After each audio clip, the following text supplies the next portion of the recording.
भगवान बुद्ध के बारे में कौन नहीं जानता। कहने को तो पूरी दुनिया महात्मा बुद्ध को जानती है, लेकिन हम आपको भगवान बुद्ध के द्वारा की गई एक ऐसी खोज के बारे में बताने जा रहे हैं जिसके बारे में जानकर आपका मन सुकून पाएगा। जी हाँ, इस भागदौड़ की जिंदगी में लगभग हर कोई थका हुआ है, लेकिन फिर भी भाग रहा है। कोई रोटी के लिए, कोई कपड़े के लिए, कोई जमीन जायदाद के लिए। लेकिन लोग हैं जो सबसे पहले चाहते हैं कि उनके जीवन में, उनके अपनों के जीवन में शांति हो, सुकून हो। वैसे देखा जाए तो सच में इस जीवन में सबसे पहली जरूरत तो होती ही सुकून की है, लेकिन हम भौतिक जीवन में इतने मग्न हो जाते हैं कि पहले हम चाहते हैं कि हम सब कुछ पालें और फिर सुकून भी मिल जाएगा, लेकिन होता इससे बिल्कुल उल्टा है।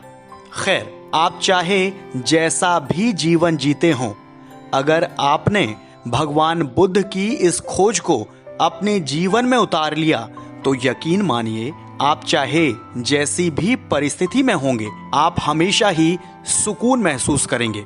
और जब आप सुकून महसूस करेंगे तो आप अपने जीवन में हर तरह से संतुष्ट होंगे, क्योंकि संतुष्टि ही जीवन का मूल मंत्र है। तो चलिए भगवान बुद्ध की खोज को समझते हैं। जब आप किसी के भी बारे में जानने की कोशिश करते हैं तो बड़े ही ध्यान से उस पर मंथन करते हैं।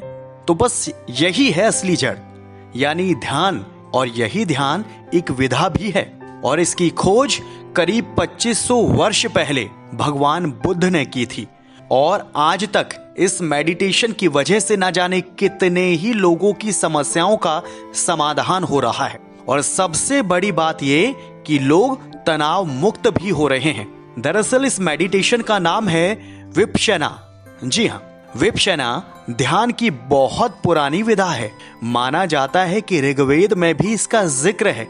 इसके अलावा भगवान श्री कृष्ण ने भी गीता में विपश्यना की महिमा का बखान किया है। विपश्यना लोगों को भूत और भविष्य की चिंता से निकालकर वर्तमान में जीवन जीना सिखाती है। इसके नियमित अभ्यास से व्यक्ति का चंचल मन उसके काबू में आने लगता है और व्यक्ति हर परिस्थिति में समभाव से रहना सीख जाता है। वो हर परिस्थिति में खुद को संभालने की कला सीख जाता है। बड़ी से बड़ी परिस्थितियां उसे विचलित नहीं कर पाती। ऐसे में कठिन परिस्थितियों में भी वो सूझबूझ के साथ निर्णय लेता है और हर तरह से सफलता प्राप्त करता है। माना जाता है कि अंगुलीमाल जैसे डाकू ने विपश्यना के बाद अपना प्रायश्चित किया था और धर्म के मार्ग की ओर चल दिया था। बताया जाता है कि दिल्ली के सीएम अरविंद केजरीवाल हर साल अपने अंदर नई ऊर्जा भरने के लिए विपश्यना के लिए शिविर में जाते हैं। और कहा यह भी जाता है कि वर्ष 1994 में जब किरण बेदी को तिहाड़ जेल का महानिरीक्षक बनाया गया था, तब उन्होंने वहां के कैदियों के सुधार के लिए बहुत सारे काम किए थे। किरण बेदी ने कैदियों को तिहाड़ जेल में विपश्यना करवाया। कुल मिलाकर विपश्यना बड़ा ही सीधा सरल प्रयोग है जो आपकी श्वास से जुड़ा है। अपनी आती जाती श्वास के प्रति साक्षी भाव। श्वास जीवन है। श्वास से ही तुम्हारी आत्मा और तुम्हारी देह जुड़ी है। श्वास सेतु है। इस पार देह है और उस पार कुछ नहीं, कुछ भी नहीं। ओम शांति।